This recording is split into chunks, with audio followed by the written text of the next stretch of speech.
In the first part of our story, we saw how far Maduka's wickedness went, even trying to make his brother childless. But Nkem's kindness brought her a blessing instead. To find out what happens next, watch this video to the end. Don't miss the twists and turns coming your way. Like and subscribe to African Folktales by Naichi and hit the notification bell so you'll be the first to know when new stories drop. Your support helps us bring more captivating stories to life.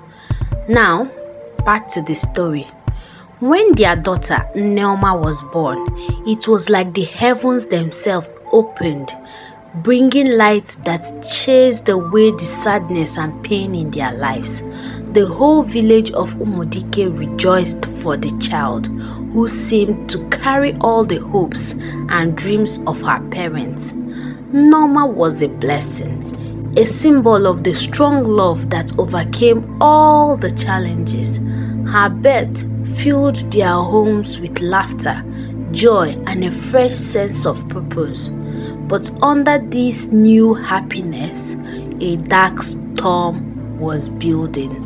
Maduka, Onyeka's estranged brother, was boiling with anger and jealousy. His years of trying to poison Onyeka had failed, and now seeing Onyeka and Nneomma happy with their new daughter was like a knife twisting in his heart. The sight of Nneomma with her bright eyes and innocent smile only made Maduka's fury grow strong. Maduka's hatred grew more dangerous by the day. Instead of calming down after Nneomma was born, he only wanted revenge even more. He couldn't stand the thought of Onyeka's legacy continuing through this child. Determined to destroy whatever happiness Onyeka had left, Maduka decided to take his wicked plans even further. Not long after Nneomma's birth, he poisoned Onyeka again, this time with a dose that left him no chance for survival. Onyeka fell seriously ill, his strong health quickly breaking down under the power of the poison. Nneomma, desperate to save her husband, went to every healer and herbalist she could find, but it was all in vain. The poison had done its job well. Onyeka's death hit the village hard, leaving Nneomma and her newborn baby in a deep pit of unimaginable grief. Nneomma's sorrow was deep, but she refused to let it consume her. She mourned not just the loss of her beloved husband, Onyeka, but also the future they had dreamed of together. A future where they would raise their daughter Nneomma in a home filled with love, laughter, and strong values. Though the grief was overwhelming, Nneomma knew she had to stay strong for her daughter. Determined to keep Onyeka's memory alive, Nneomma devoted all her love and energy to raising Nneomma. She took on the roles of both mother and father, ensuring that Nneomma will grow up with the value her father cherished: kindness, compassion, integrity, and faith. Nneomma wanted her daughter to become someone Onyeka would have been proud of. Despite the heavy burden in her heart, Nneomma created a loving and nurturing environment for Nneomma. Though their home was quieter and lonelier than before, it remained a place of warmth and comfort. Nneomma, unaware of the tragedies that had shaped her family, grew into a bright and caring child. Her laughter eased Nneomma's pain, and her innocence brought light into their lives. As Nneomma grew, the bond between mother and daughter deepened. They were inseparable, each finding comfort in the other's presence. Nneomma poured all her hopes and dreams into Nneomma, seeing in her the legacy of love she had shared with Onyeka. But the weight of her responsibilities began to take a toll on Nneomma's health. Though Nneomma tried to stay strong, The stress was too much for her to bear. She fell ill and her condition worsened over time. Realizing that she might not have much time left, Nkem made a difficult decision. She entrusted Nneomma to the care of her husband's brother, believing her daughter would be safe and well cared for. With the final act of love and trust, Nkem passed away, leaving Nneomma in the care of her uncle Maduka. By this time, Maduka had remarried a beautiful woman named Amaka. She was known for her striking beauty, with skin like polished mahogany and eyes that sparkled with intelligence. Amaka's charm was undeniable. Her smile could light up a room, and she had a way of carrying herself that commanded attention. She and Maduka had children of their own, and she was fiercely protective of them, always putting their needs first. After her parents' death, Maduka and Amaka moved into Onyeka's house, pretending to be the only family Nneomma had left. They acted as if they were there to protect and care for her, but their true intentions were far more sinister.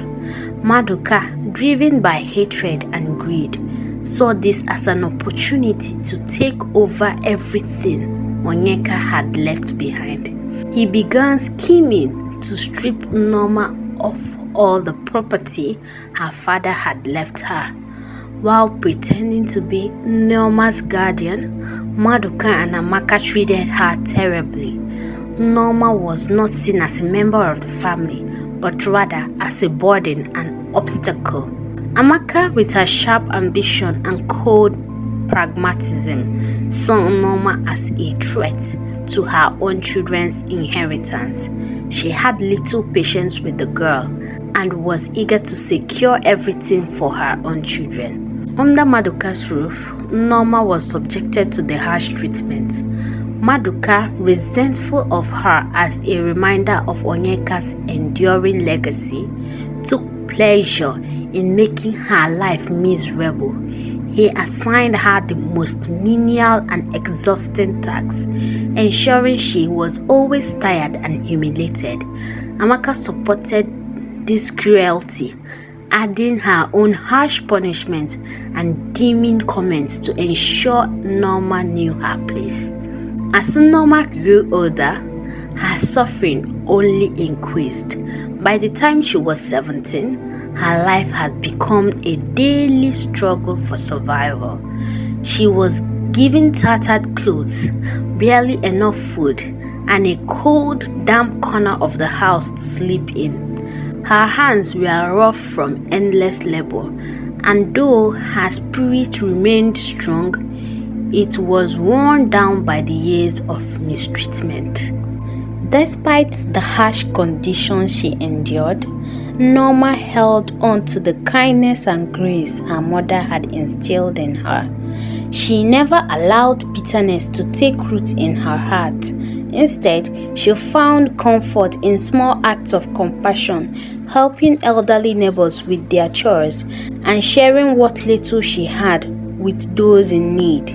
One fateful day, as Nneomma was fetching water from the village well, she caught the attention of Queen Obianuju, who was visiting Umudike on a tour of her kingdom. The queen noticed the young girl's worn appearance and the exhaustion in her eyes, but she also saw something more, a quiet dignity and an unbreakable spirit.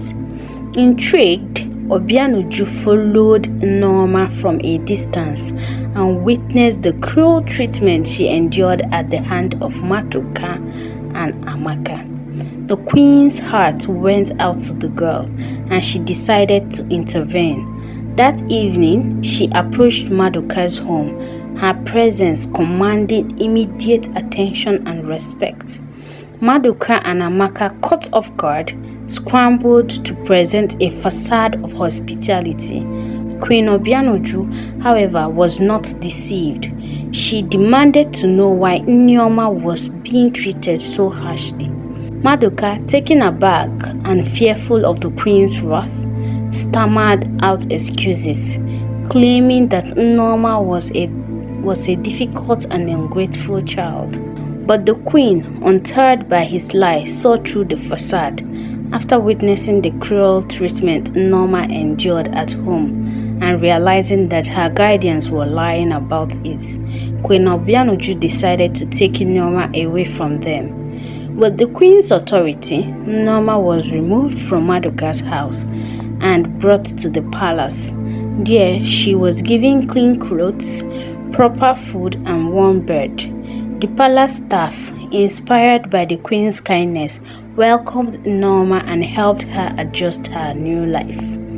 Queen Obianuju, who had no children of her own, saw in Nneomma a kindred spirit and felt a deep sense of responsibility towards her. She took Nneomma under her wing, treating her with the love and care she deserved. Nneomma, grateful for the queen's kindness, flourished under her guidance, blossoming into a confident and capable young woman.